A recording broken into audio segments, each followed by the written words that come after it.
بسم اللہ الرحمن الرحیم۔ دو جہاں کے سردار حضور اقدس صلی اللہ علیہ وآلہ وسلم کی سب سے بڑی صاحبزادی حضرت زینب رضی اللہ تعالی عنہا نبوت سے 10 برس پہلے، جبکہ حضور صلی اللہ علیہ وآلہ وسلم کی عمر شریف 30 برس کی تھی، پیدا ہوئیں، اور ان کے خالہ زاد بھائی ابو العاص بن ربیع سے ان کا نکاح ہوا۔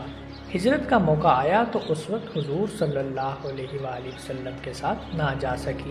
ان کے خاوند بدر کی لڑائی میں کفار کی طرف سے شریک ہوئے اور مسلمانوں کی طرف سے قید کر لیے گئے۔ اہل مکہ نے جب اپنے قیدیوں کی رہائی کے لیے فدیے ارسال کیے تو حضرت زینب نے بھی اپنے خاوند کی رہائی کے لیے مال بھیجا، جس میں وہ ہار بھی تھا جو حضرت خدیجہ رضی اللہ تعالی عنہا نے جہیز میں دیا تھا۔ نبی اکرم صلی اللہ علیہ وآلہ وسلم نے جب اس کو دیکھا تو حضرت خدیجہ رضی اللہ تعالیٰ عنہا کی یاد تازہ ہو گئی اور آپ دیدہ ہو گئے، اور صحابہ کرام کے مشورہ سے یہ قرار پایا کہ ابو العاص کو بلا فدیہ کے اس شرط پر چھوڑ دیا جائے کہ وہ واپس جا کر حضرت زینب رضی اللہ تعالیٰ عنہا کو مدینہ طیبہ بھیج دیں۔ اس لیے حضور صلی اللہ علیہ وآلہ وسلم نے 2 آدمی حضرت زینب رضی اللہ تعالیٰ عنہ کو لینے کے لیے ساتھ کر دیے کہ وہ مکہ سے باہر ٹھہر جائیں اور ان کے پاس تک ابو العاص پہنچوا دیں۔ چنانچہ حضرت زینب رضی اللہ تعالیٰ عنہ اپنے دیور کنانہ کے ساتھ اونٹ پر سوار ہوئیں اور روانہ ہو گئی مدینہ کے لیے۔ کفار کو جب اس کی خبر ہوئی تو وہ تو آگ بگولا ہو گئے اور ایک جماعت انہوں نے مزاحمت کے لیے پہنچا دی، جس میں ایک کا نام حبار بن اسود، جو حضرت خدیجہ رضی اللہ تعالی عنہا کے چچا زاد بھائی کا لڑکا تھا اور اس لحاظ سے حضرت زینب کا بھائی ہوا، اور اس کے ساتھ ایک اور شخص بھی تھا۔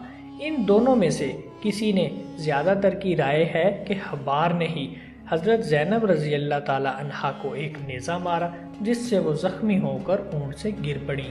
چونکہ اس وقت وہ حاملہ تھی، اس وجہ سے پیٹ سے بچہ بھی ضائع ہوا۔ کنانہ نے تیروں سے مقابلہ کیا۔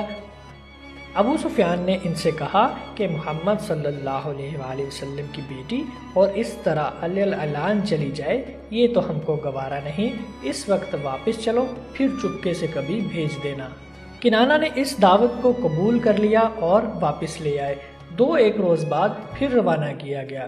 حضرت زینب رضی اللہ تعالیٰ عنہ کا یہ زخم کئی سال تک رہا اور کئی سال اس میں بیمار رہ کر 8 ہجری میں انتقال فرمایا۔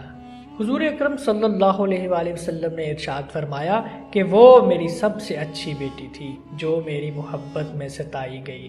دفن کے وقت بھی نبی پاک صلی اللہ علیہ وآلہ وسلم خود قبر میں اترے اور دفن فرمایا۔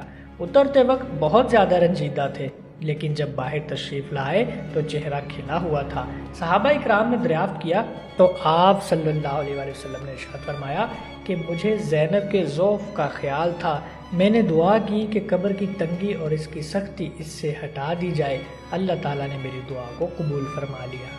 بھائی اور بہنوں، حضور اقدس صلی اللہ علیہ وآلہ وسلم کی تو صاحبزادی اور دین کی خاطر اتنی مشقت اٹھائی کہ جان بھی اس میں دی، پھر بھی قبر کی تنگی کے لیے حضور صلی اللہ علیہ وآلہ وسلم کی دعا کی ضرورت پیش آئی تو ہم جیسوں کا کیا حال ہوگا؟ اس لیے آدمی کو اکثر اوقات قبر کے لیے دعا کرنی چاہیے۔ خود نبی پاک صلی اللہ علیہ وآلہ وسلم بھی اکثر اوقات عذاب قبر سے پناہ مانگتے تھے۔